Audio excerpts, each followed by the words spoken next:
Kata teman saya, jika saya tinggal terpisah dengan orang tua saya, siapa yang bakal ngejaga orang tua saya? Gitu.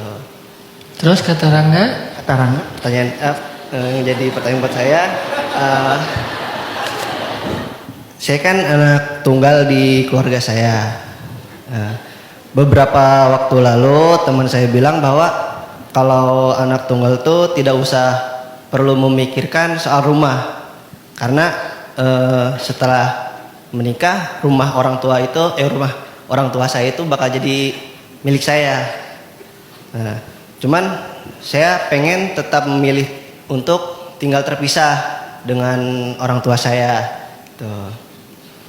Namun kata teman saya bilang, jika saya apa?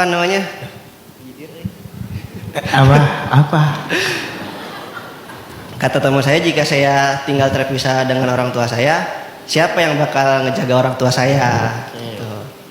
Terus kata Rangga? Pertanyaan yang jadi pertanyaan buat saya. Iya. Kata Rangga tetap pengen pisah. Ya, namun saya pengen tetap pisah gitu dengan orang tua. Terus kata temennya?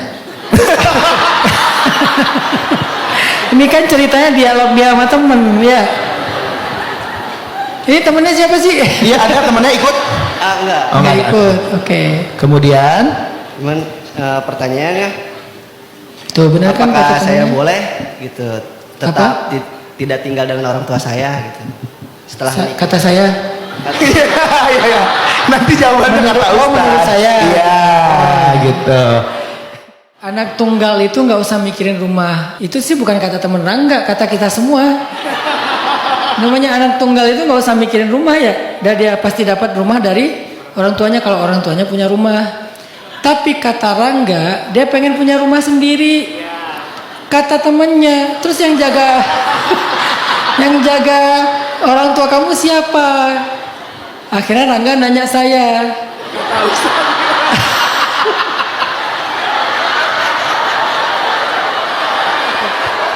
Ini pertanyaan sulit sekali. Oke Rangga, kalau kata teman saya Rangga ya. Kata Ustaz. Hah? Kata Ustaz. Aku juga punya teman dong. Oh, punya dia. Jadi aku pernah tanya juga ke teman aku. Kata teman saya, Rangga, apa ya? Gini, enggak, Rangga. Masalah Rangga apa sih? Karena itu nggak ada masalah kan sebetulnya. Pengen pisah Ustaz. Iya, kenapa pengen pisah? Pengen Kenapa Rangga mandiri. pengen pisah? Boleh nggak Rangga pegang mic? Boleh mic-nya di... Karena tadi belum ada masalahnya. Oh iya juga ya. Saya cari masalah nih. Duduk aja. Apa masalah Rangga pengen pisah? Boleh beri lagi Rangga. Iya, nikah kan bukan masalah. Rangga masalahnya kenapa pengen setelah pisah? nikah Rangga pengen pisah? Kalau buat masalah sih Nggak ada. bukan nggak ada. Apa? Susah buat dibilangin. Oh Mungkin. susah, ya. Ada problem lah dari keluarga gitu. Oh. Dari kedua orang tua. Kedua orang tua. Oke. Nah ini Rangga baru udah masalahnya. nikah? Oh belum. Oh, ya. Nanti ya. Oke. Rangga ini pemalu banget ya, luar biasa ya. Tepuk tangan lu buat Rangga. Keren Rangga. Oke, Rangga bilang ada satu kondisi ya yang membuat Rangga berpikir untuk pisah dari tinggal di rumah yang berbeda. Saya nggak tahu masalah Rangga apa. Ini lagi dijawab ini. Saya nggak tahu masalah Rangga apa, kan gitu kan? Masa saya sok tahu gitu. Tapi setahu saya, kadang-kadang masalah dalam hidup kita itu bukan tentang apa yang terjadi, tapi apa yang kita bayangkan dan yang kita respon.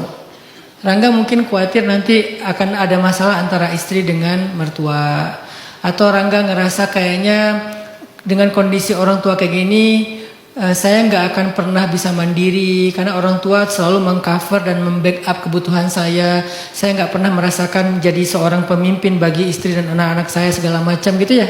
Mungkin ya. Saya mencoba menebak-nebak karena bisa apa aja. Jadi Rangga yang lebih tahu kondisinya. Tapi kalau boleh nitip, jangan sampai kita mengkategorikan hidup kita dalam kondisi darurat kalau sebetulnya itu nggak darurat. Banyak orang yang kayaknya aku harus gini deh, kayaknya udah urgent banget deh. Kayaknya aku harus resign deh. Padahal dia nggak benar-benar punya alasan kuat untuk resign dari kerjaannya.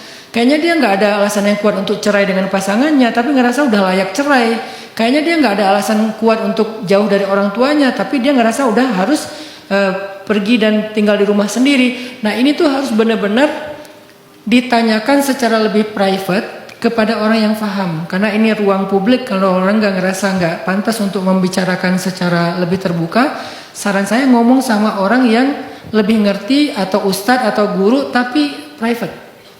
Nanti Rangga akan lebih bisa terbuka. Kalau di sini kan kalau Rangga nggak bisa terbuka, susah juga saya untuk bisa memahami dan menjelaskan solusinya. Kalau cuma masalah takut nanti istri bermasalah dengan orang tua dan segala macam, itu kan baru sebuah kecemasan kita, baru sebuah kekhawatiran kita, belum terbukti gitu.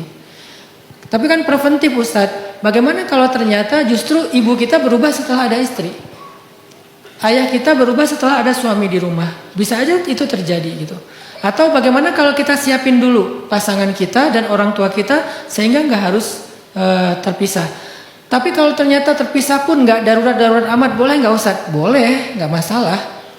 Kan pisah rumah itu bukan dosa. Pisah rumah itu bukan durhaka sama orang tua kan? Yang penting kita tetap menunaikan kewajiban dan hak-hak orang tua kita. Atau kalau pisah rumah pun misalnya nggak harus jauh, masih satu kota, sehingga at any time mereka butuh kita masih bisa datang, ya nggak lebih mudah lagi. Pasti Rangga punya pertimbangan-pertimbangan sendiri.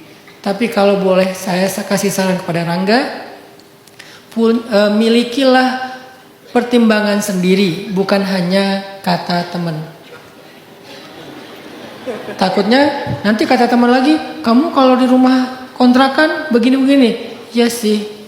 Nanti kita akan agak sulit kalau selalu hanya menuruti perkataan dan penilaian orang lain. Tapi nggak apa-apa, namanya musyawarah kan ya.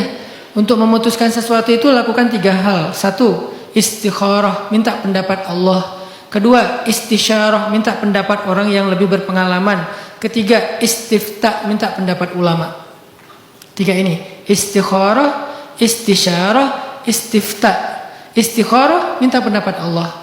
Istisyarah, minta pendapat orang yang lebih berpengalaman, nggak harus ulama, nggak harus guru. Dan yang ketiga, istifta, minta pendapat ulama atau guru yang mengerti agama. Kalau kita udah menempuh 3 hal ini, insya Allah pilihan kita nggak akan keliru. Kalaupun keliru, Allah yang akan memperbaikinya. Tempuhlah 3 hal itu, Rangga. Istisyarah itu harus private, karena kalau istisyarahnya kayak gini, takutnya nanti Rangga jadi nggak berkenan untuk membuka sesuatu yang terlalu rahasia.